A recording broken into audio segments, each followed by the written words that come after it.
In today's video, I'm going to teach you how to create a text outline in Squarespace. This is a quick customization you can make using Squarespace's built-in custom CSS area. The idea is simple. Instead of changing your text directly inside a page editor, you'll use CSS to create an outline text effect across your site or for the text you want to style. If you've never worked with CSS before, don't worry, you won't need to build anything from scratch here. You'll just be navigating to the right section and pasting in the code. To get started, log into your Squarespace widen and go to website. This is where you'll find the main controls for your site's structure, design, and content. Once you're there, click on Pages. Even though we're working on a visual text effect, this path leads you into the area where Squarespace gives you access to additional site configuration options. From the Pages section, click on Custom Code. This is the part of Squarespace where you can add extra styling or functionality beyond the standard design settings.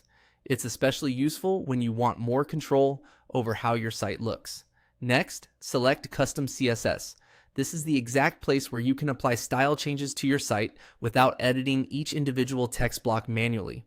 CSS stands for Cascading Style Sheets, and it's what controls visual details like colors, spacing, fonts, and special effects such as text outlines. Once the custom CSS editor opens, paste the code into the editor. Make sure you paste it carefully and keep the formatting intact because even small spacing or character mistakes can affect how the style works. After pasting, Squarespace usually applies the changes automatically, so you should be able to preview the effect right away.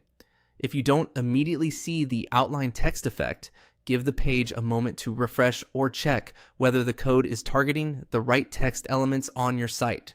It can also help to test the result on different pages so you can confirm the style is appearing where you expect it to. That's all it takes to create a text outline in Squarespace.